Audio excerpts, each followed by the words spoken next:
was a good ball played in for Tony Morley. Oh, he missed it!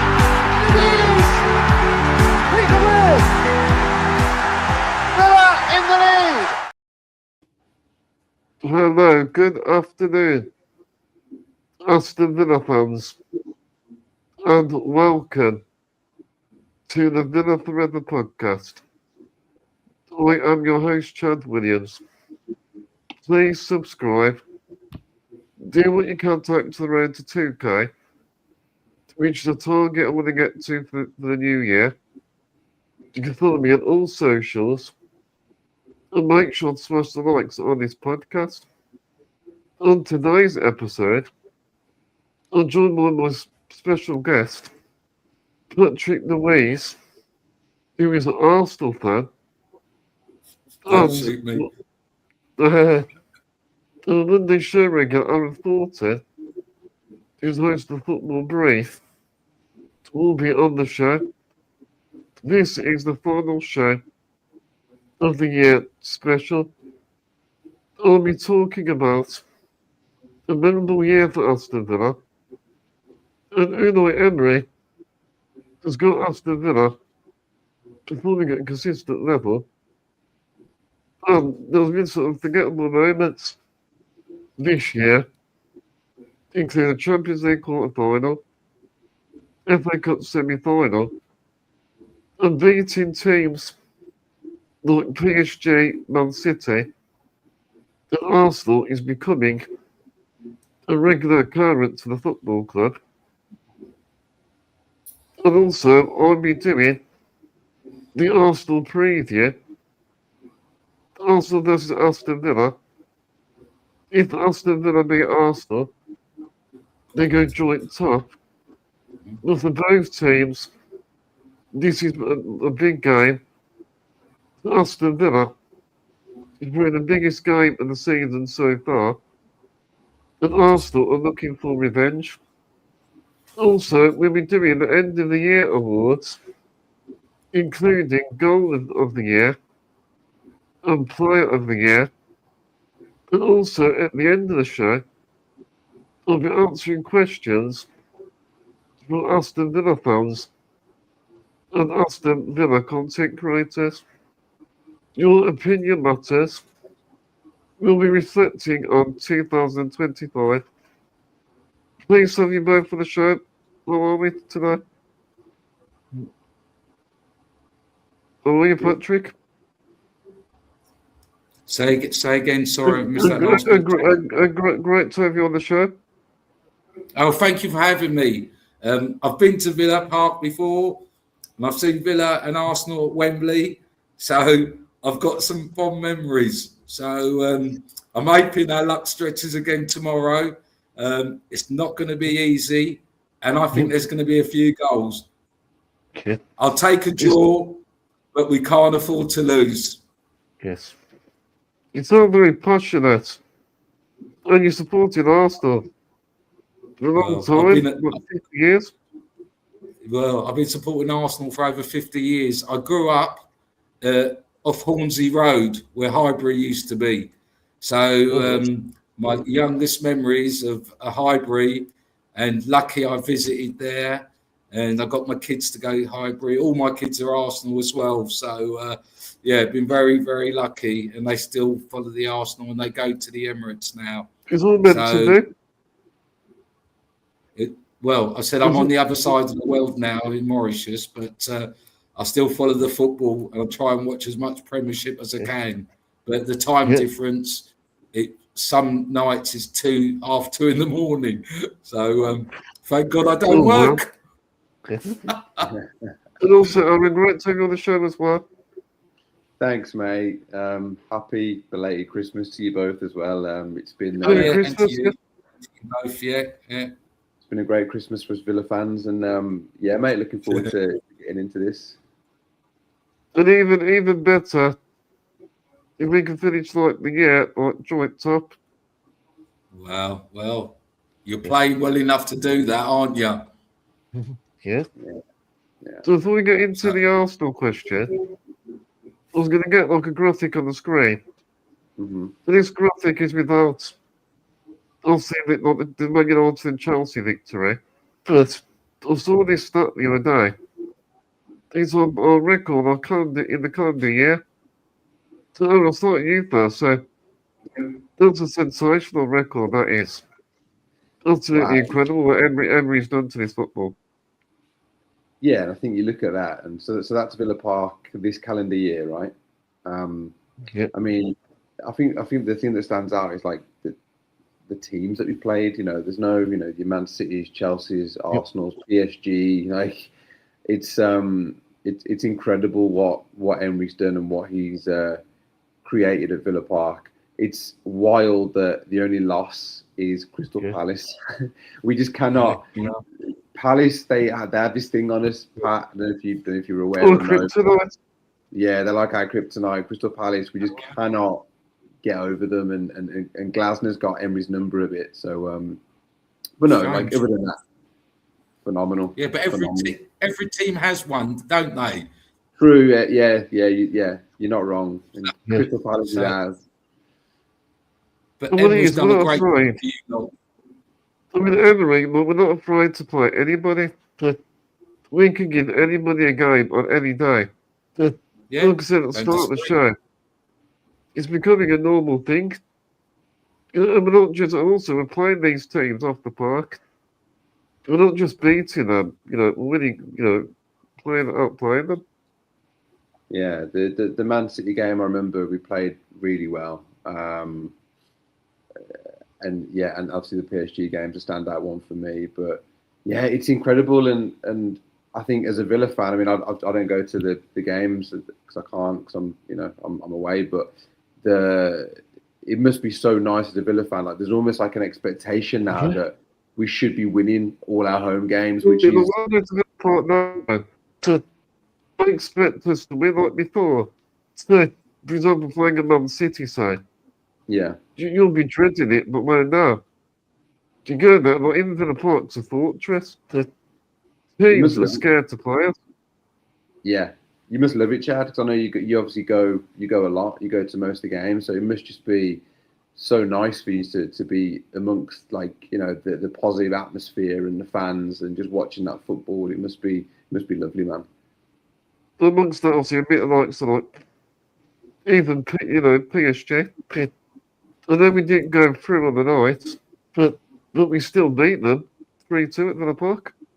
And I think that's that, and that alone is what Unai Emery's done for this club and for the fans. He's created those special nights, getting us into Europe 3 consecutive times and having those nights like PSG and Bayern Munich and that's credit to him, and that's why we hold him in such high esteem, which is obviously must be funny hearing from Pat's point of view, because obviously at Arsenal it didn't really work out, but as Villa fans, like, he is king. Emery is king for us, and incredible, mate. Well, it is, we reached the level of consistency. Emery's maintaining that consistency. Yeah, at that high level.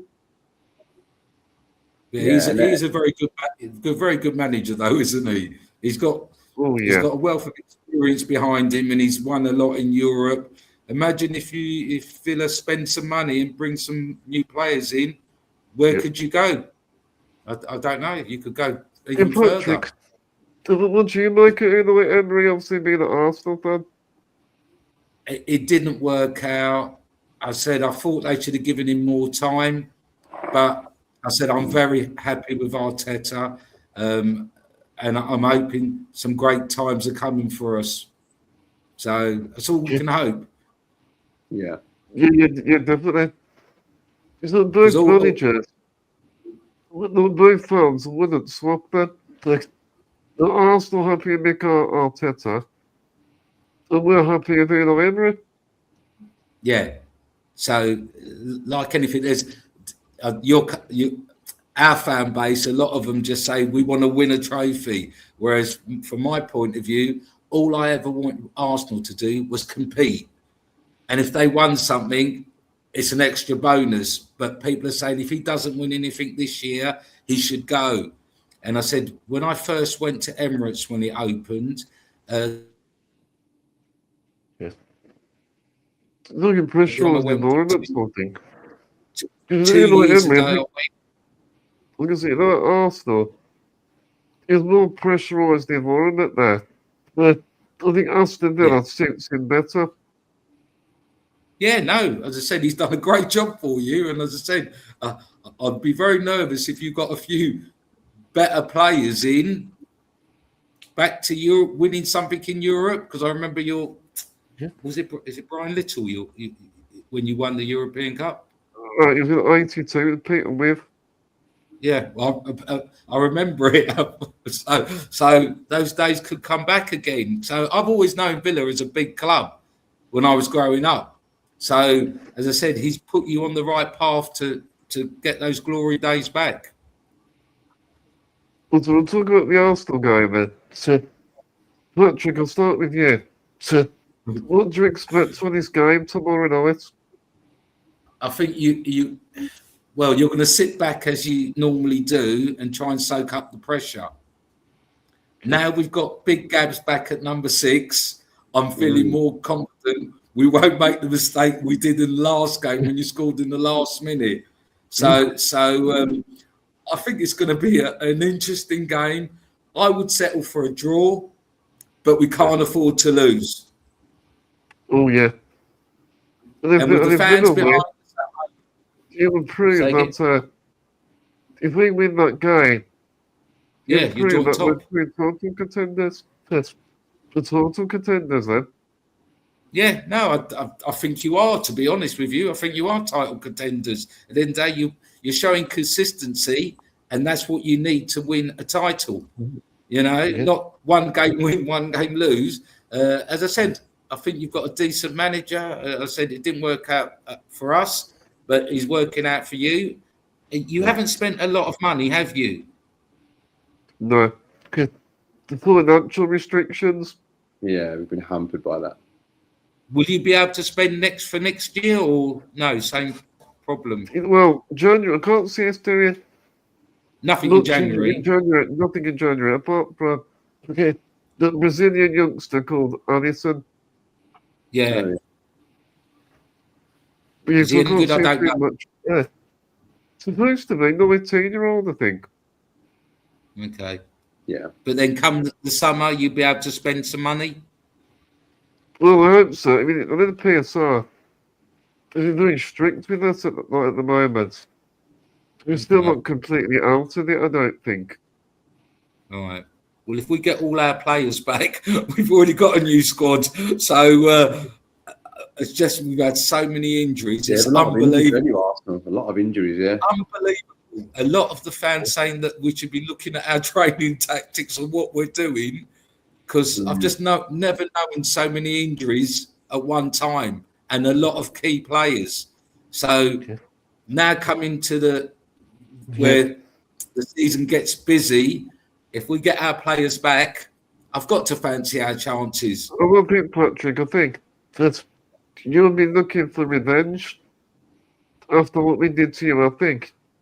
Yeah, to come out fighting. I think we've got a real game in our hands, I think. I think it's going to be a very exciting game. I think it's going to be a very exciting game. In Mauritius, it's at 12:15 at night, so it's very late. It's a late kick-off here. Oh, wow. Get the coffee on, mate.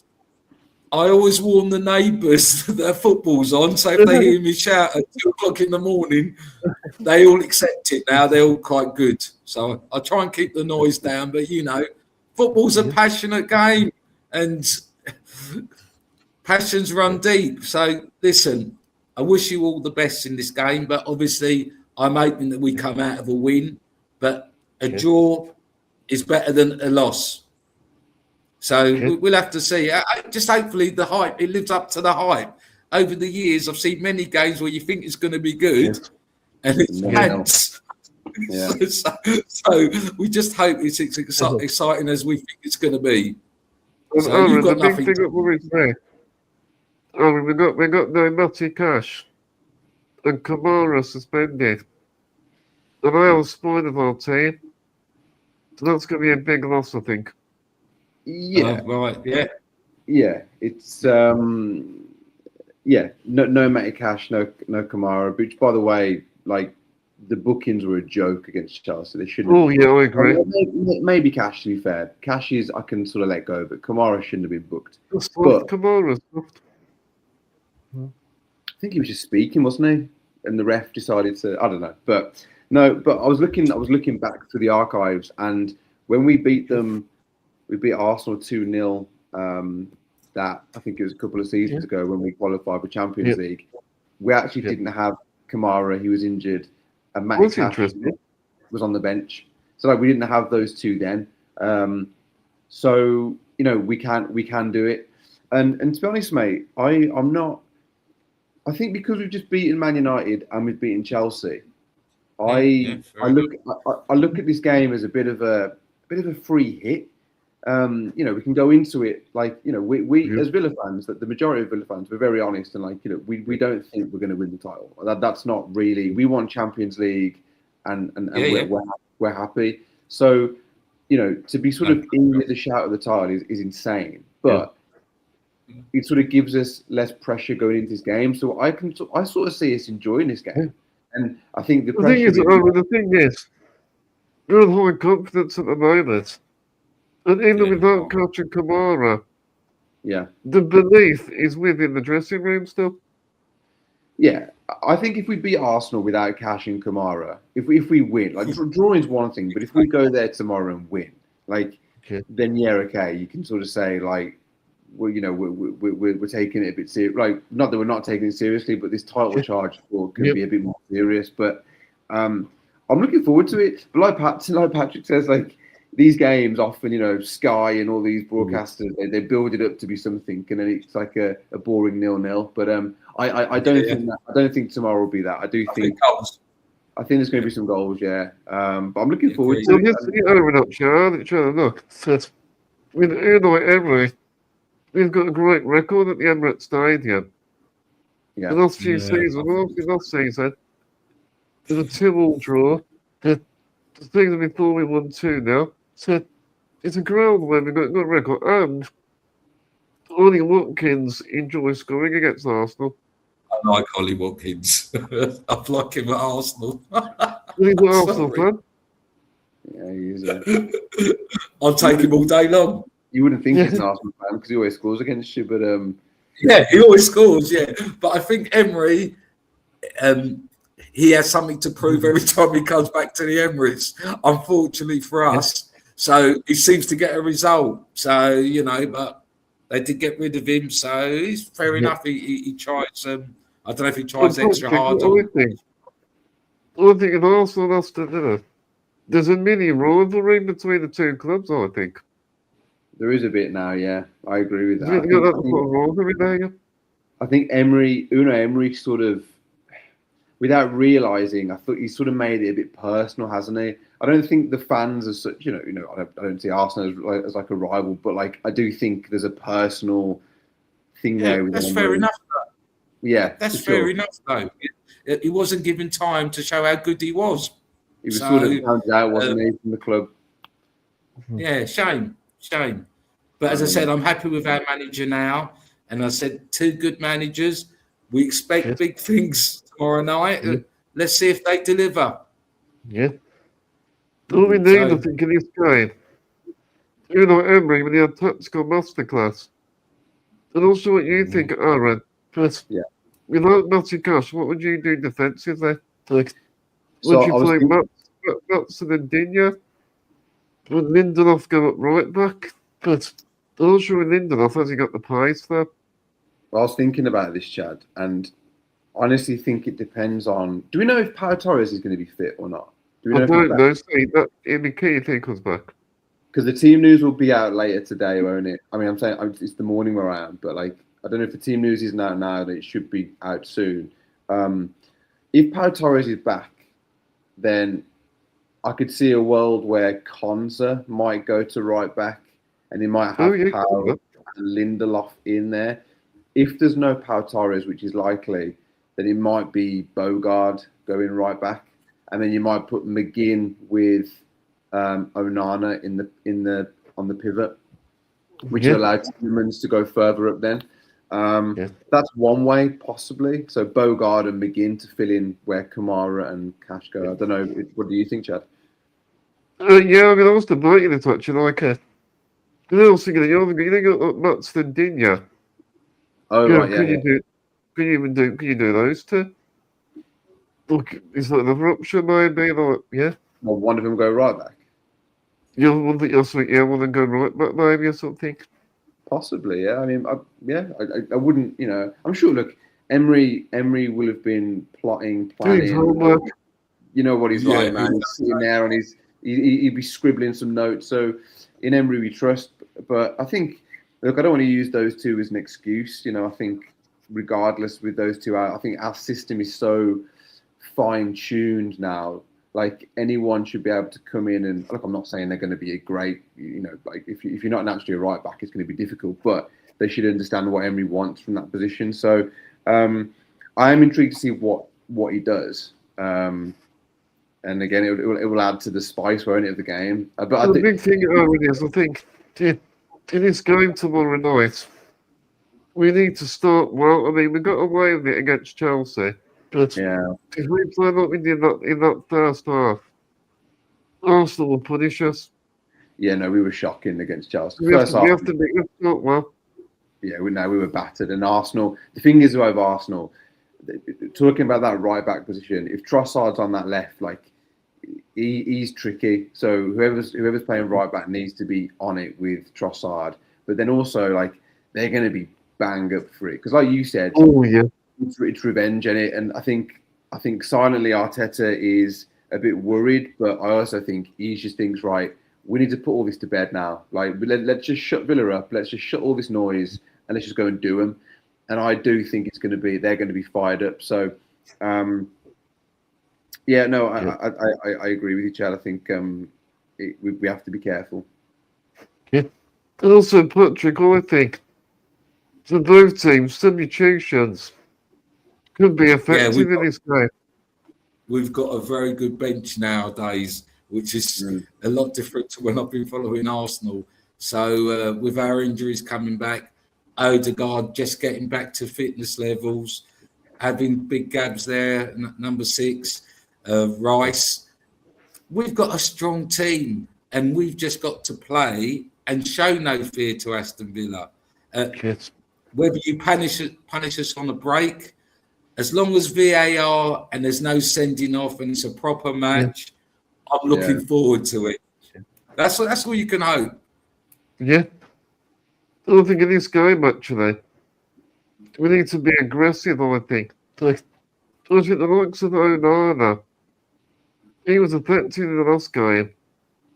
I don't think he can be important in this game.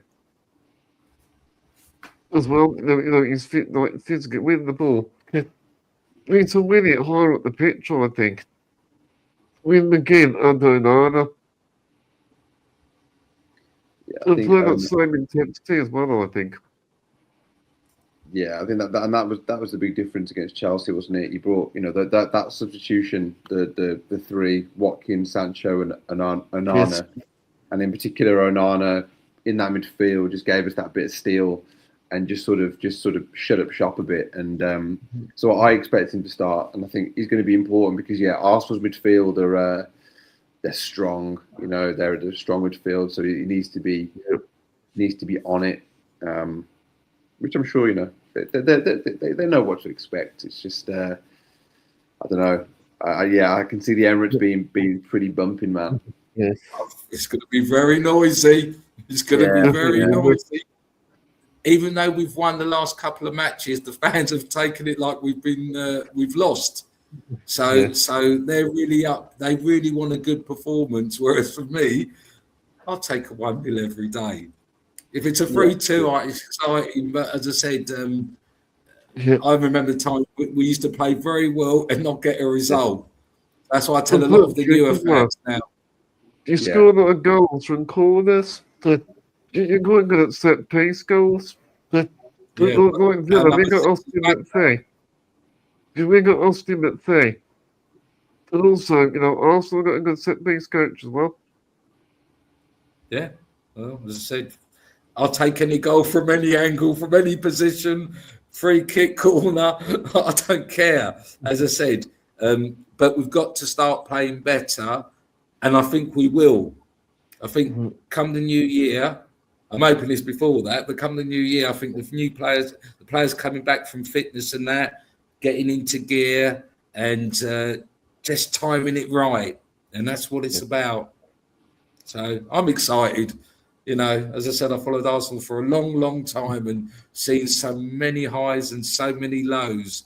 But a lot of the new fan base, all they want is success, success, success. And it just doesn't happen like that. Just doesn't. I was going to ask you that, Pat. Like, as you know, you've seen Arsenal over the years, so you've seen success and you've seen the trophy lifts and all this sort of stuff. Like, is the new generation of fans, like, I don't know, because from an outsider point of view, like, some of them can come across a bit entitled and a bit like, you know, annoying, and like, but when you speak to the older fans, like, they're a lot more down to earth about it and understand it. Like, is I wouldn't say not a divide, but you often have that like difference in opinion sometimes with the newer fans, if that makes sense. So we run a web page, the Arsenal, which Rock is the founder, and we've got 450,000 members. Oh, well, And that's what I remember. Well, when you hear some of the entitled people, what they expect and they want Arteta out, we just shake our heads, because I said, when you've been following the football club for 30, 40, 50 years plus like me, you're grateful. You're grateful if you get a win, and you're grateful if you can lift the title or win a cup. It's just not guaranteed. And over the years, I've seen lots of great teams and they haven't won stuff. Yeah. So as I said, if we don't win anything this year, I'll wait till next year. But what I don't like is a lot of the supporters saying, if he don't win, he's got to go. Yeah. I think your supporters are more down to earth, and with Emery, he can't do no wrong. I'm hoping our fan base start looking at things like that, because you're not entitled to nothing. Doesn't matter how much money you spend. You're not narrative. What about the Arsenal fans? Look, the obviously call you the Arsenal. Look, bottle job FC. Look, like you always seem to bottle it. What do you think of that narrative? Our time will come. Our time will come. You've just got to be patient. But unfortunately, a lot of the youngsters aren't patient. They want it here, now, and today. It just doesn't work like that. When you've been following football for so long and seen so many highs and so many lows, you just think, God, I'm very lucky that I've seen Arsenal win so many things, you know, and I'm lucky to have seen them at Wembley lifting trophies. So, and at the ground at Highbury. So, as I said, it'll come at the Emirates. They've just got to wait and be patient. Doesn't mean you're going to get him tired. Football these days. A lot of fans are very fickle. We know that. We get it every day on our webpage, and some of the comments that we have to delete and take off because they just put abuse. You think, God, you're meant to be our own fans. You got a good structure in place. You got all the foundations in place. Arteta is the manager for Arsenal. He's their best manager. You'll be surprised how many people, if he doesn't win this year, will want him out. We already had it, and we only lost the match to yourselves, and they're saying he should go. What's that about? Yeah, I think I can see. I think Chad raises a really good point, and I think I can sort of see both sides, because look, it's almost a bit of a societal reflection, like with the younger generation. And I'm not saying that, you know, Chad and I are old, but certainly there's been a difference from the fans that, as we were growing up with Villa, to the newer fans, and like with social media and how everything's so instant, like this instant gratification now. And it's like fans expect that with their managers, with their clubs. And, you know, I think the one thing I will say about Arteta, though, and where a bit of the noise is coming from, I think because he's been there for almost 5 years now. You come up to 6, I think. 6 years, yeah. So like, I think what and money's been spent, and you know, every season you don't win, it's like, well, what about next season? Is it going to be next season? This season's going to be Arsenal's. I think that's where the unrest comes from. But like you've just said, then like fans don't have time to wait. And the next thing you say to them, then okay, well, who do you want then? who realistically is out there that you can get to replace Arteta right now? And that's when it's like, oh well, I don't really know, but it's like you can't have it both ways. It's a good point, Rachel. No, Yeah, as I said, go on, Chad. Yeah, yeah, I totally agree. I was going to say, with me upon as well, I was going to say that actually Mikel Arteta, he's been linked with a Man City job. But you know, Pep Guardiola leaves. And then rumours apparently he might take over Pep Guardiola. That's what I heard. I don't think he would take over till he won something at Arsenal. Yeah, And it's possible. it is possible. You know, but I don't think he would leave the job halfway through.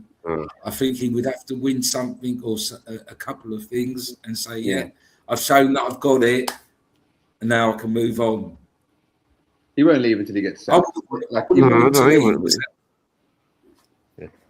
I'll be surprised. Yeah, I don't think so. Yeah, I think he'll stay there. He's a long-term project at Arsenal. Looks at Emery at Aston Villa. He's into his projects. Yeah. The same with Arteta. He's building a project at Arsenal. Well, exactly. Yeah. It's whether the managers are given enough time. That's what it comes down to, and given enough money to spend. Our people have given Arteta the money. He's built the squad. Forget the injuries. When they're all fit, we are going to have some dynamite. We really are. I'm just hoping it's sooner rather than later. Yeah. And Patrick, before I let you go, what's your score prediction? My score prediction is 2-1 to Arsenal. Okay. I'm going to go 2-2. I'm going to go. There'll be a lot of goals in this game. To go 2-2 draw, I'm going to go. I was going to say 3-2, but I thought, no, I'll be a heart attack. Yeah. What you hear, Aaron, when you're at the start of the show, what's your prediction? I'm going to be positive. I'm going to say 2-1 to the Villa. Fair play. Fair play. Well, thank you, Patrick. It's been a great guest. It's a great perspective from the Arsenal perspective. Yeah, thanks, mate. Thank you for having me, and wish you and all your fan base Happy New Year. Happy New Year, very Happy New Year. And we'll see what tomorrow night brings. We will do, mate. Likewise to you as well, mate. You take care. May the best team win. That's it. May the best team win. Take it easy. Yep. Thank you very much for having us. Yeah, take care. See you, mate. Well, that was great. That was good to get his views on Arsenal. Yeah, it's it was good having a fan who's a bit older, who's is seen them win things and is a bit more level-headed with his opinions on Arsenal. Because the fan base of Arsenal in general annoys me a bit. So he was nice. So Aaron, we'll talk of the Chelsea game a little bit. Yes. So what was your thoughts on the Chelsea game? Yeah, game of two halves, Chad. I think I think Emery yet again was showing his sort of tactical genius. First half, we were lucky to go in at 1-0, and we couldn't string a single pass together at one point. Yeah, I was worried, mate. I'll be honest. I was sort of thinking, this could be the end of the run now, and which I always knew it'd be a tough game, and I thought Chelsea. The first half, they were what I expected, with Garnacho and Neto causing problems down those wings, and they just look solid. But at 1-0, you're going at half-time 1-0, there's always a glimmer of hope if we can hang on. And then, like we sort of touched on with Pat then, those substitutions, mate, absolutely made the difference. Like Emery, like every single game, Emery gets substitutions spot on.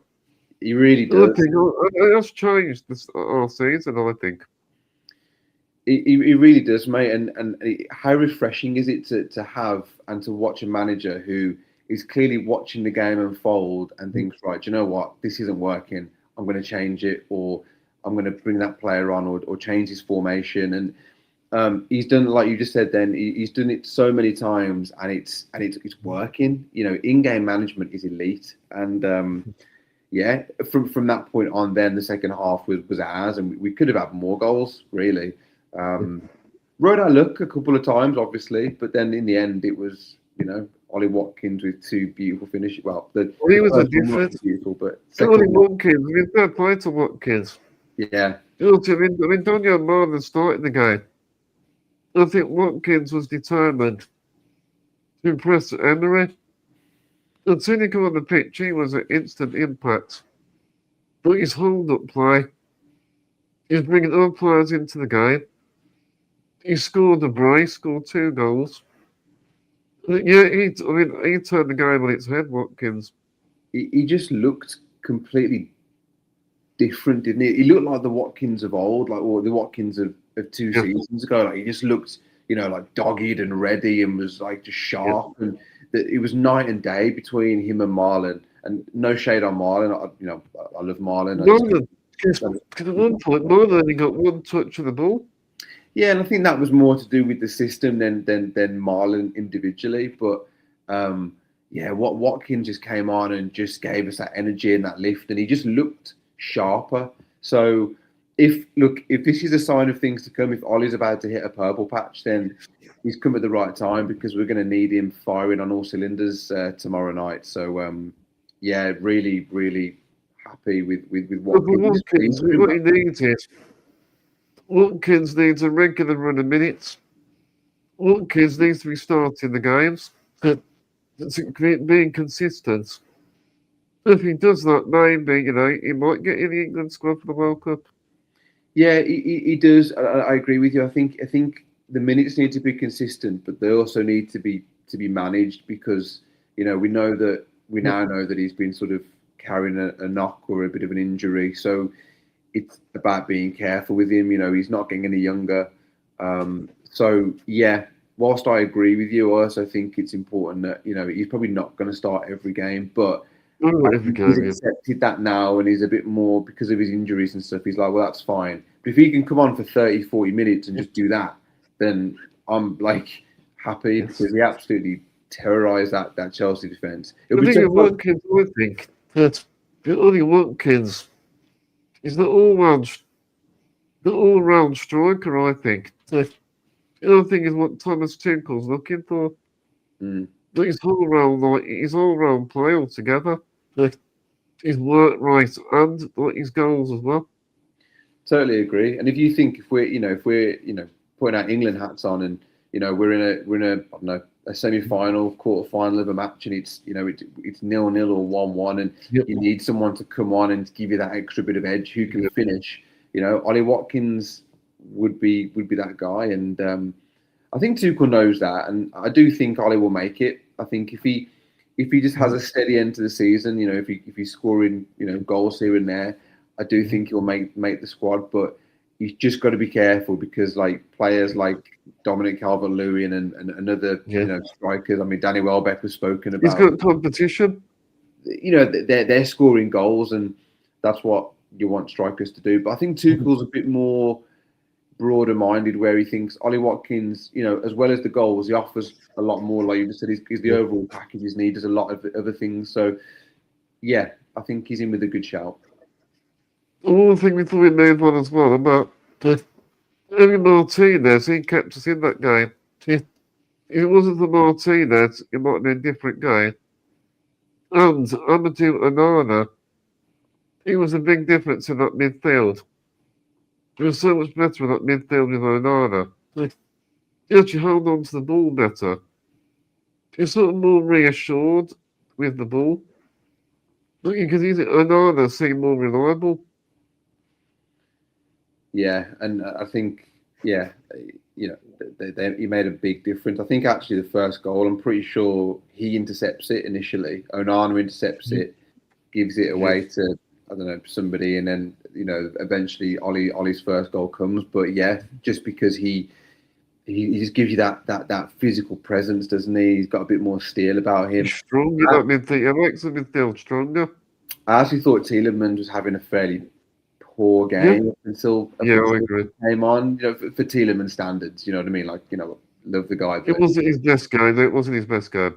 Yeah, exactly. And then when he was allowed to sort of push further forward, and Onana came in, he just seems a lot more settled. So yeah, and Martinez, yeah, he made a couple of good saves. He also, I would say he was at fault for the first goal or for their goal because he wasn't really concentrating that well. But no, really really good performances. One more shout out as well, I have to say, for Victor Lindelof again.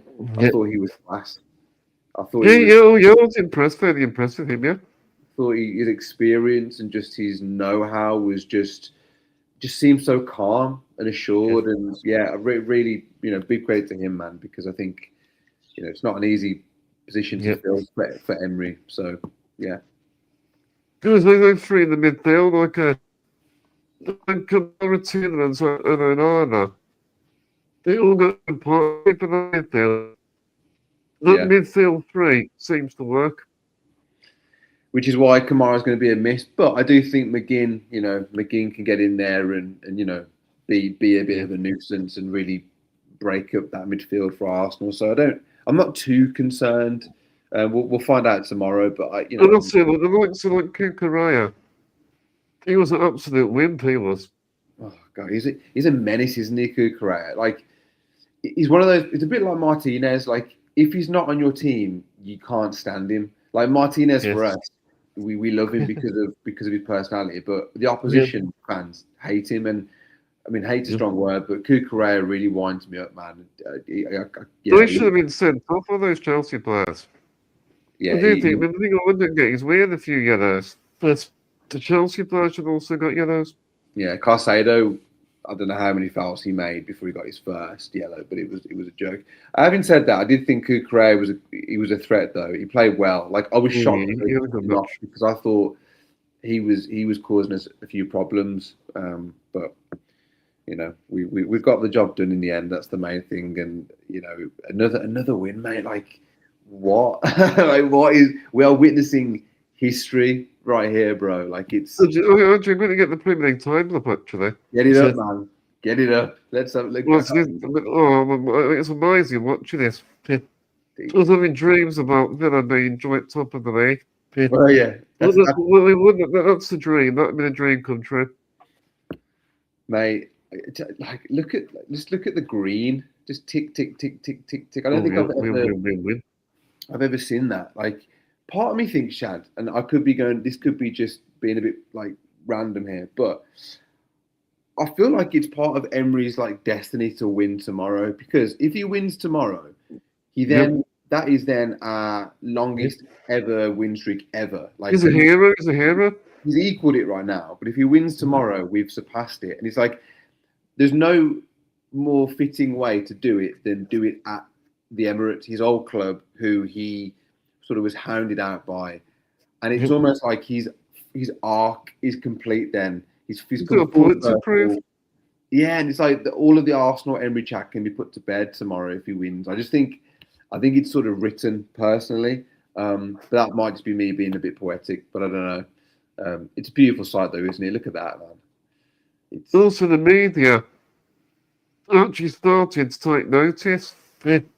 It's took a while, but they're starting to be mentioned. Because surely, I mean, if we win, let's say tomorrow, then we can win the Premier League, I think.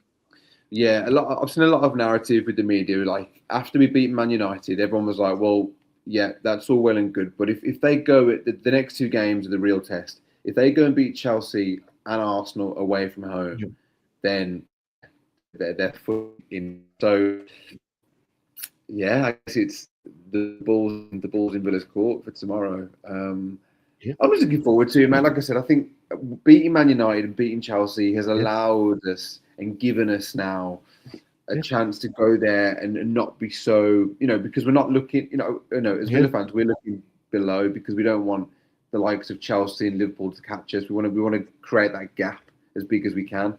And they're very proud of my team.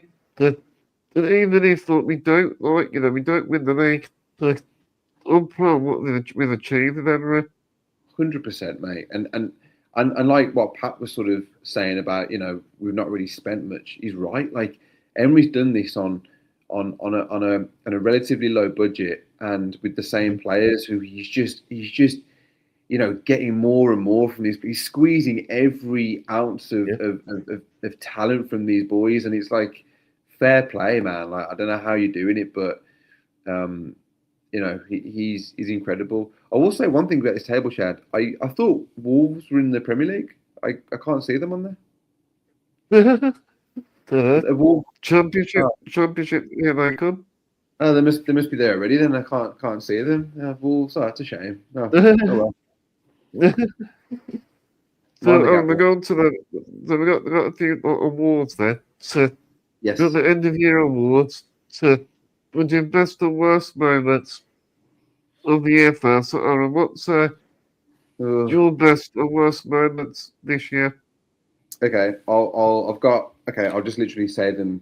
I'll just rattle through them. So I've got 4 best moments and I've got 3 worst moments. Yes. So my best moments of the year for me personally was the PSG game at home. Oh yeah, I've got that on there. Yep. Yeah, that was a proud moment for I think as Villa fans and me and you. This current run that we're on is incredible. That's another moment. Buendia against Arsenal because I lost it, and like I think limbs at the end, like pure limbs at the end. Purely, there was limbs in the Thornton household. I almost made my daughter cry because she just didn't know what was going on, and I was just going nuts. And then another one, my last one, is Unai Emery touchline reactions.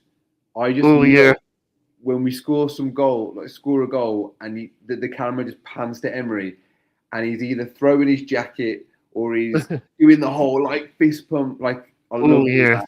So it's like with him, that's the real passion. Yeah, exactly. He's very passionate. Yeah. So they're my best moments, mate. I'm sure there's more, but they're the ones that came to mind. What about yourself? So I've got obviously getting to the quarterfinal. Yeah. Champions League and being to the Villa Park. And that's a game which I'll never forget. That's probably the best moment of the year, probably. Because not only we beat them, but if we got one more goal, it could have been an extra time. That's how close it was. I know, and you were there as well, weren't you, mate? So that was just incredible. Also got as well, Villa Park. It's been a fortress. Yeah. Look, we always seem to win. When we go to Villa Park now, I'm just expecting. Yeah. The other one I got is finishing in Europe the third time try. That's a great achievement in itself. And I think the likes of, beating some big teams. Look, the PSG, obviously beating Man City again. Yeah. And another one, I also got 2 more. I've got the 150th anniversary. Yes, that's a good one. Which is a special year for the football club. Yeah, good one. And beating Arsenal at the last minute. Yeah. Yeah, mate, they're all very good. I didn't think about the 150th. That's a good one. That is actually, and that kit, that like black kit, didn't we, for the FA Cup game against Tottenham? That's it. Was it West Ham? And also, what are your worst moments? Yeah, worst moments. I've got 3 worst moments. I tried to, not dwell too much, but So the first one is the final day of last season against Man United. I was just broken. Missing out on Champions League qualification. Yeah, that was a rough moment. I remember walking back from the bar that I was in New York and just sort of it was just I was so down. That was one. The FA Cup semi-final against Palace. Yes, I was very disappointed. Because that was a genuine chance to win something. With the trophy, we missed out on that. We just bottled it, so that annoyed me. And then my last one was the worst moment. Yeah, it was the disarray in the summer. The summer with the transfers, restrictions, PSR, we knew what was happening. We started the season. It sort of bled into the start of our season. So they were my 3. Yeah, but I tried to have because the same as you, really. Yeah. Because the worst moments I got losing to Crystal Palace in the FA Cup, Yeah. Two Yeah. that we just can't seem to beat them. Yeah. And I really thought that was the year we're going to win the trophy. Yeah. But it will come, but it just wasn't meant to be. Agreed. And also, the Champions League missing out. Let's go things, and also the guy, like, Martinez got sent off. Yeah. And also, then we missed out, like, literally, was it goal difference? Goal Was it a difference. point? The goal difference? Was it goal difference? Yeah. So yes, that's what I've gone for. So we're doing player of the year. So let's go. We're going to vote. We're this together then. So who do you think was Aston Villa's player of the year, in our opinion? For me, player of the year has to be Morgan Rogers. Yep, that's what I've gone for. Yep, he's think been consistent. He's just been Mr. Consistent. constantly, consistent, improving. You know, he's coming up with big goals, big moments, big assists, and I just think, there's been some good performances, but Morgan Rogers for me has been the standout. It's not that Rodgers is a player, but he's getting better and better. And he's got Unai Emery to thank. You should thank Unai Emery. Yeah, He's developed him so much. Yeah, and you think, not just for club that he's performing now, for England, he's been international England, like Champions League, he's playing, he was scoring, he got his hat trick. Like he's had a really good year, and I think he's only going to continue to improve. It seems like he's getting to the next level. And he scored some amazing goals. When he gets spikes to shoot, he doesn't mess around. He just hits it. Yeah, he does not. Yeah, he does not play, does he? He's just like, just going to hit it. So yeah, no, for sure, he's unreal. And I want to put like a second player. Also, I was impressed with Matty Cash this year. For a second choice, I'll choose him. That's good. Yeah, I wouldn't disagree with that. I think, again, we've said it before. Like he's been so consistent. I know last game of last season, people were saying it was his pass back and all this, but like, I think he's had a very good year in general. He's improved a lot. So yeah. Also, Matty Cash, he gets a lot of unfair criticism. Does he get some of it? You think of Matty Cash? I mean, Dean Smith's already.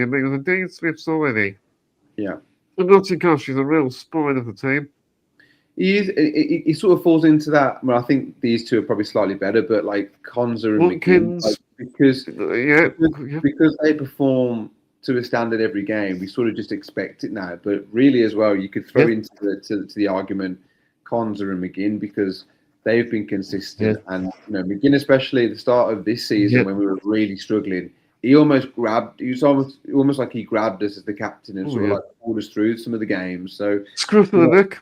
Yeah, he really did. So McGinn's in there as well with a shout, and so is Konza. But I do think Martinez. Yeah, overall, he's made a few mistakes, but I think he's been solid again. Yeah. Also, Aaron, who do you think has been the most improved player this year? I had a couple, but I thought Matty Cash has improved a lot. I'm really impressed with Matty Cash, just what we were speaking about. I think he's really understanding Emery's way, his system, the way he wants him to play. I think Cash has really upped his levels. But for me, I'm going to say the most improved from last season to this season, I'm going to say Onana. I've been really, really impressed with Onana. I think he's become the midfielder that we thought we were getting initially. We sold him for 50 million. Yeah, and I think he's had to take a bit of time to understand Emery and understand what he wants. But this season, especially during this winning run that we're on, I think Onana's been incredible. I think he's been a big part of it. I think his understanding is a lot better. His physical presence, he's willing strong. to take the ball in situations where he might not have been comfortable before. And I think for me, most improved would be Onana, followed by Cash. What about you? I put down. I put Daniel Marlon. Nice. That's a. I think he's going leaps and bounds. I think. Yeah. Because also he's getting more regular minutes now. Yeah. And he's becoming a fan's favourite, I think. Yeah, I mean, if he pops up with a winner tomorrow, he'll definitely become a fan's favourite. So no, yeah, that's another good shout, mate. You know, there's so many that, especially this season, because we've stepped up to levels that we didn't think a lot of these players could. We thought they'd sort of maybe hit their ceiling. Like a lot of them are in with a shout, like you say. You know, so yeah, Marlon, Onana, Cash, they've all improved. And Daniel Marlon, every time he plays, he always impresses me. Apart from the Chelsea game, obviously, but Yeah, I think, like, you know, he's a real impact. But he always seems to like make something happen. Like, he's really dynamic. yeah. He's got a lot of pace as well. Yeah, he always comes on like he always comes into a game. Whether if he's a substitution, he comes in like he's just absolutely ready all the time. Like he's just. I think it was the Man United game. He came on and just like took a shot straight away. Like he was just like, you know, he's not. Was it West Ham? No, it might have been West Ham actually. But he's just not messing around. And yeah, I love that energy about him. He definitely gives us a different dynamic and another option to play with. It'd be really good if him and Watkins could really form some sort of partnership, a bit like they did against Burnley, you know, earlier on in the season. Because, you know, Watkins, if he's hitting form and if Marlon's on song as well, like, it could be really, really dangerous, that partnership. So we're going towards the end of the podcast. Yeah. So we've got a Q&A to finish. Okay. So a few Aston Villa fans have kindly sent in their questions. Nice. So I'm gonna answer them. So give Uncle John first. We've got John Blevin's question. So Ollie is working hard for the team, but not scoring. I hope he clicks and starts scoring. Unai obviously believes in him, but will he stick with him all season? Was this before the Chelsea game? This was sent in. Yep. Okay, because he's scored a couple now. So the question was, will Unai stick with him because he's not Stick with him all season. For the rest of the season, will he stick with him? Yeah, he will. I think with Ollie, I think it's about him being managed in terms of his minutes at the minute, and he's our number 9. He's our main striker. He just needs to be slightly protected. Has he scored the amount of goals we would like him to? No. But with Ollie, he does have this habit of going on these these sort of like purple patches where he'll score a couple and then that's he goes on a streak, and then he goes on a streak sometimes. Yeah, this season hasn't really happened. He's a filling striker. Hoping after the difference with the game against Chelsea, like even against Brighton, he scored those goals against Brighton, but he still looks like a bit rough around the edges. Against Chelsea, he looked sharp, like he looked like the Ollie of 2 seasons ago. So yeah, I would not be surprised if he scores again tomorrow. Well, it is. He will get back to his best, and also he broke the all-time goal scoring record. Yeah, so on Premier League, all-time Premier League goal scorer. Yeah, no, look. Emery will stick with Ollie, and you know, I'll back Ollie to score a lot more goals the second half of the season. But you know, he's our number 9. Will he look for reinforcement in January? Yeah, I'm sure. If somebody comes available, then I'd be shocked if he didn't go for it. But yeah, answer the question is that he'll stick with Ollie. Good one, as well. He's got good competition. We've done your Marlon in the team. Yeah. Watkins knows that he needs to step up. He knows. Yeah, and I think the only thing with Marlon is Marlon's not really a striker. Like I don't. He's like a winger or like a. And that was sort of vindicated against Chelsea, albeit it was a bit of a different system for Marlon, and then Watkins came into and they sort of changed it around. But I think that's the difference. They're just different players, man. But yeah, it's no bad thing having that competition because hopefully it makes Ollie even more hungrier. We'll go to the next question then. So a question from Fabian Strong. Mm-hmm. So with the upcoming January transfer window, do you expect some incomings? If so, any players would you sign? And where do you believe we would finish? in the league? Good question. So I think, yes, I do think, look, if people come available, if we have funds or whether we tap into the loan market, 'cause I don't know what's happening with Harvey Elliott, if we're going to send him back. I assume we are. So then does that then free up another loan position? I'm not sure how it all works, but I think Unai will want to strengthen, but obviously we have to be clever. So if players come available and it's doable financially, then yes, we will. The areas, I think, a defender and a striker. I think neither you right back, I think. Yeah, a right back would be great. Just someone to sort of be an understudy to Matty Cash, which I think, sort of like how Maatsen was with Luca Dean.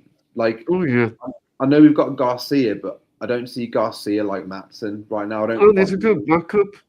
Yeah, I don't quite know what he is or if he's going to play really. If Emery fancies him, I don't quite know. So another right back would be good, and then a striker, or even maybe because the injuries, a centre back maybe. Yeah. That might sound a bit crazy, but if Konza gets injured, then like we really are like struggling. So maybe another centre back, but I don't know how realistic that would be. Let's see, the links with Oscar Mingueza. Oh, okay. Yeah, I've heard about that actually. Saltadingo, I know that's a potential option. Yeah, it's not a bad shout. So, yeah, maybe those sort of positions. I think they definitely a right back and a Well, I striker. don't think we're doing too much in the January window. But you've also got the financial restrictions. I think apart from that, I think Unai Emery, apart from a few things, Emery doesn't want to change too much. He's fairly No. happy with the squad. Yeah, he's happy, but I think it's always. I think if we beat Arsenal tomorrow and we really are like looking at a title charge, it just sounds crazy me saying it. Then one thing you need is a bit of depth in your squad. So I think if we beat Arsenal tomorrow, I think the board and everyone will try and make things happen in January. Defensive reinforcements. Bring back Rashford. I'd love it. That's not going to happen, but Well, we're going to go to our video questions now. Oh, cool. Nice. This was Rick. From Honolulu, Hawaii. I have a quick question for you, end of the season, or mid-season question.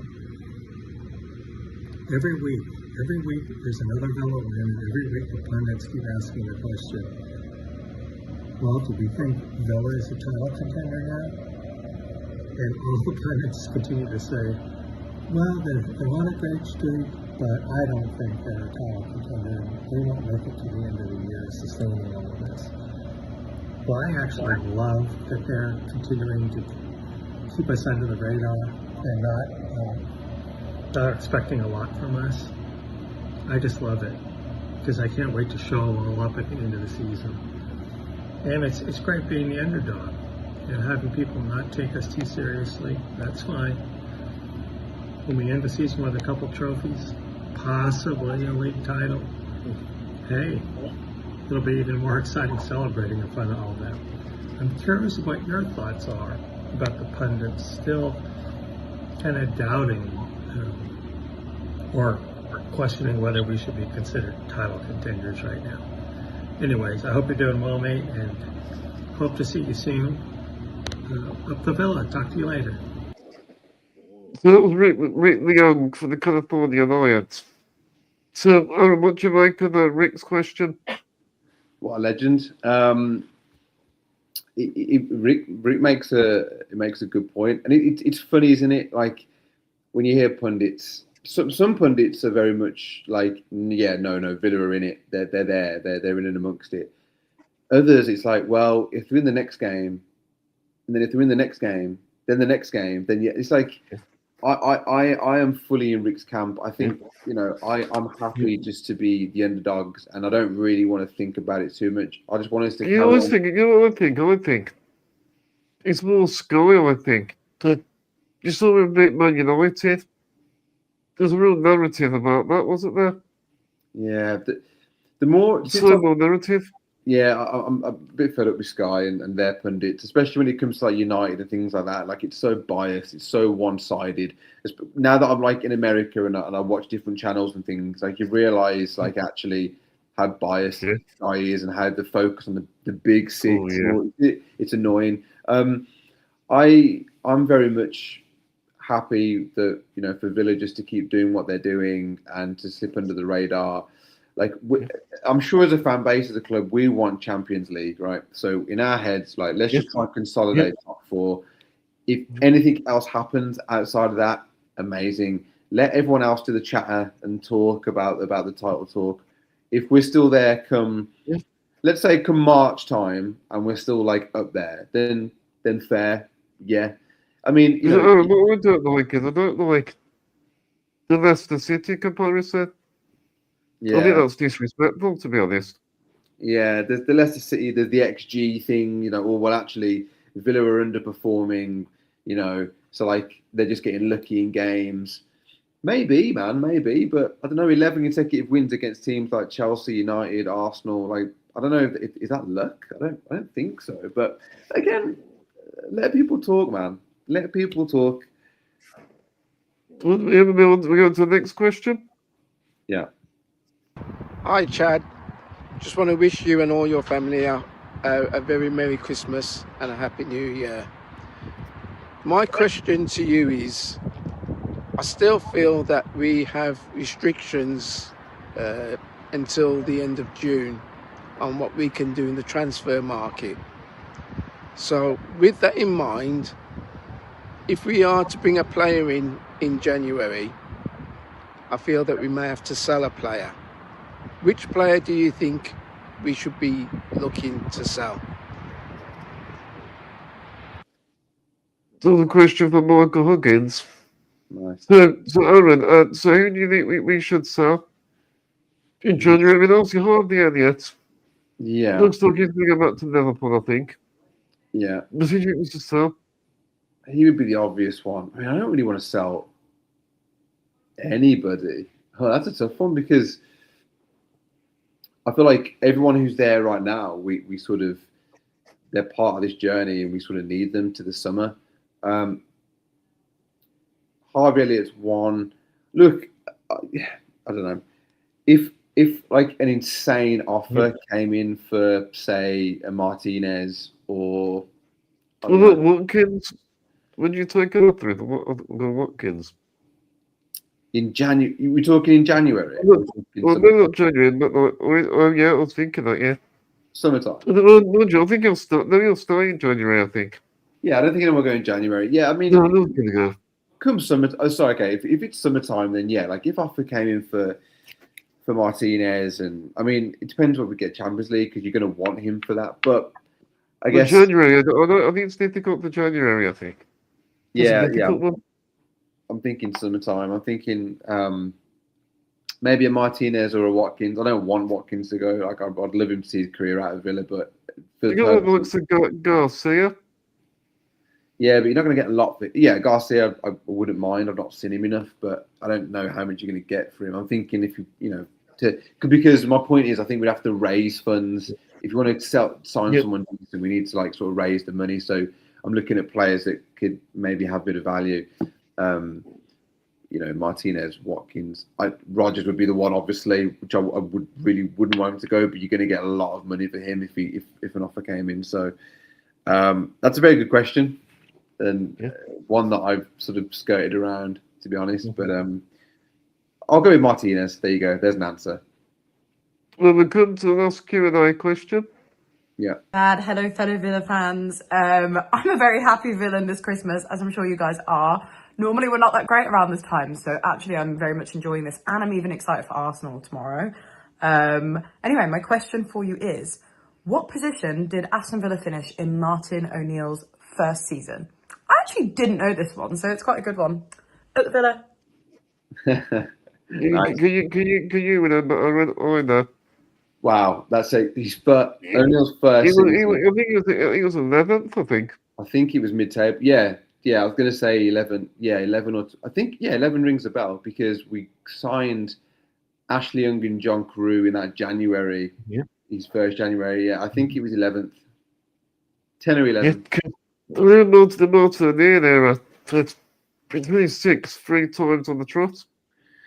And mate, and that those are the times as a Villa fan, like they were the best times for me up until Unai Emery. Like the Martin O'Neill era was great. A bit of John Gregory I liked because we were competing a bit, but that O'Neill era. We got a lot of memory. The thing is, a lot of the players, like the likes of Stilian Petrov, Brad Friedel, Gareth Barry, Ashley Young, Gareth Barry, yeah, Milner and all that. Yeah. Oh, what a team, man! How we didn't win anything with that team, I'll never know. We got down. I mean, with Martin, we should have got Champions League with those players. But Unai Emery, Martin O'Neill was a good manager, but Emery made the season better. It's funny because I always thought O'Neill was the best. Like at the time, like we're not going to get much better than him. Like he's the pinnacle. Unai Emery's completely blown like him out of the water in terms of records and just the way he manages. I'm like completely different. So Unai Emery's a legend, mate. Well, we got the last question before we finish. Okay. So let's talk about the goal of the year. So I've been really struggling with I've got quite a few. Okay. So what do you think the goal of the year? Got to pick one. Yeah. If you pick one, what do you think is the goal of the year? This is a tough one. I've got 4 here that spring to mind and that like mean something. 3 of them are very recent this season because they've just been incredible. But then one. So the first one I thought about was Konsa's goal against PSG. Now, I didn't think about that one. The goal wasn't like glamorous, but obviously Rashford's bit of skill was unreal. Konsa's finish was amazing, but like in context of what it meant, like we went ahead in that moment, yeah. And it was like, oh my God, we're going to go and beat them. We're going to do this. And like that euphoria, that feeling, I won't forget where I was. Like, it was just incredible. So for me, that goal just meant a lot and was just special. It added to the special night, the occasion. Yep. Unreal. And then the other 3 that I've got was Rodgers against Man United, Buendia against Tottenham, and then Buendia against Arsenal. So those 3, because the Tottenham goal was incredible, like the Matty Cash spray, Luka Dean's touch, obviously Arsenal limbs last minute, and then Rodgers against Man United, just because I don't like Man United and Rodgers. Which goal was better than Rodgers' goal?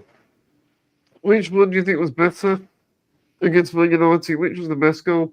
The first one for me. Yeah. I'm debating between that. I've got Matty Cash against Sunderland. Okay, yeah, good goal. Yeah, nice. Rodgers against Man United. Yeah.